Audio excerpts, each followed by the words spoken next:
Magandang araw mga kaibigan. Bigyan natin ng reaction, opinion itong post ni Edwin Hamora tungkol sa the government of redacted. Ano yung government redacted? Ito po yung bansa na nagpahayag ng kahandaan na kukup-kup kay Pangulong Duterte sa oras na palayain siya ng ICC, yung interim release. So sinasabi dito ni Edwin Hamora na naghahanda na, may paghahandang gagawin ang bansang ito dahil lalakas ang ilang ekonomiya, dadami ng turista, talagang bonggang-bongga ang mangyayari sa bansang ito. Wais ang bansang ito na nag-decide na tanggapin si PRRD pagpalabasin na siya ng ICC. Okay. Ito, basahin natin the government of redacted. Whoever's government ends up hosting President Duterte during his interim release better start building more airports because the moment he lands, tourists will be swarming in like it's a pilgrimage to the Holy Land of Tapang at Malasakit. Agree ba kayo? Lalo na kung dito sa Asia, kanina yung unang vlog ko, Japan. Kailang binasa ko yung mga comments, ang mas probable na ngayon Malaysia. Sinerch ko, member ba ng ICC ang Malaysia? The answer is yes. Pang 124th country siya na nagpa-member. So, qualified siya, natatanggap. Nako, ang lapit ng Malaysia. And I believe, wala nang visa-visa ang mga Pilipino na papasok sa Malaysia. Nako, talagang kaming mag-asawa o buong pamilya ko, pati mga apo ko, we will travel to Malaysia para lang masilayan si PRRD.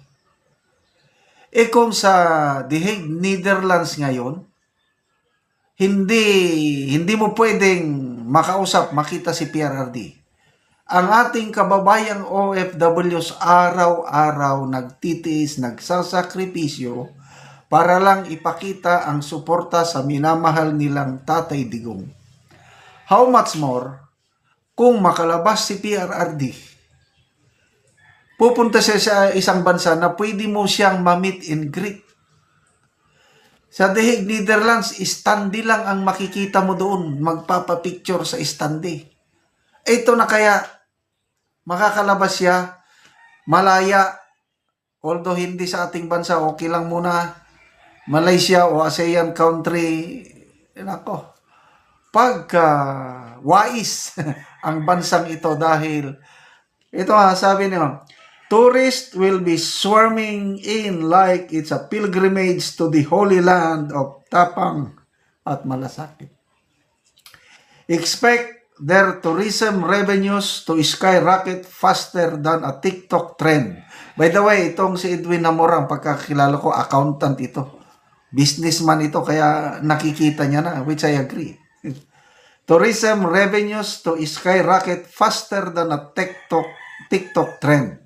And job openings, magugulot na lang sila. May wanted Duterte tour guide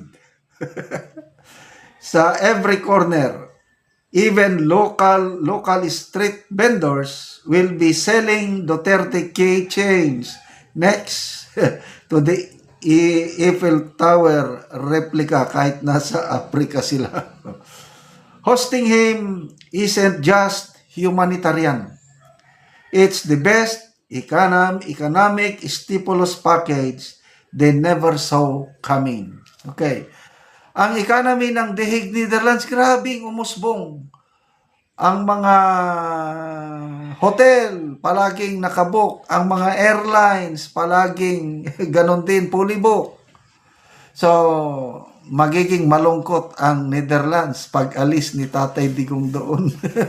Kasi, wala na. Ang kita nila sa turismo, punta sa ibang bansa.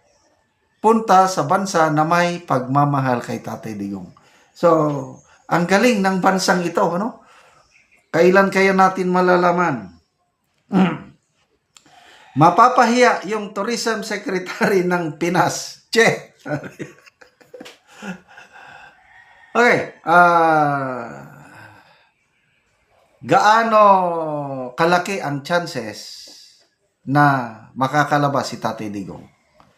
Basing sa statement ni Attorney Cristina Conte, sabi niya para siyang binuhusan ng malamig na tubig. By the time nalaman niya na may petition, interim release, tapos ang prosecution walang objection. Yun na po ang palatandaan na malaking pag-asa na pagbibigyan ng pre-trial chamber na palabasin si Tatay Digong.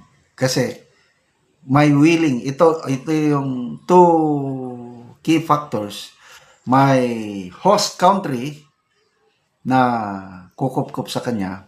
Pangalawa, hindi nag-object, pumapayag ang prosecution. So ano pang hintay natin? Sabi daw, hindi ko napanood, nabasa ko lang sa comment sa aking vlog. Sabi ni Ka Eric, vlog niya, live niya kanina, expect 15 to 30 days. Makakalabas na si Tatay Digong. So, ang galing June 12. Yung pag-file ng petition, it's sinabay, June 12. Very historic. Talagang plinano, sinadya, June 12. So sabihin mo na lang, July 12, pinakamatagal, labas na siya. And then, saan na siya pupunta? Yan na ang kahindik-hindik. Sana, dito lang sa malapit. Huwag naman Europe, malayo. Malamig pa, di ba? Kaya nga, most likely, ASEAN country ang pupuntahan ni Tatay Digong. Kasi maganda naman yung relasyon niya sa ASEAN countries. Nung presidente siya, wala siyang, kung ang China lang sana member ng ICC ay sigurado doon siya sa China. Kaya lang, hindi naman member ang China. So, most likely Malaysia kasi bakit nandun si BP Sara at maraming mga kasama ni BP? Bakit doon ang napili niya na mag-celebrate ng Independence Day? Kaya, good luck! Congratulations sa Malaysia. Ihanda nyo na ang inyong tourism industry dahil kikita kayo ng gusto. Isa na ko sa magiging turista. Kasama ng aking pamilya, of course. Magiging turista kami sa Malaysia. Bisitahin ang minamahal natin na Tatay Digong. Salamat mga kaibigan sa inyong pagsuporta sa ating channel. Nakakatulong kayo ng malaki sa Tribong Talandig. Ang sweldo natin tinutulong sa tribo, namimigay tayo ngayon ng mga yero at pako para makapagpatayo sila ng mas dissenting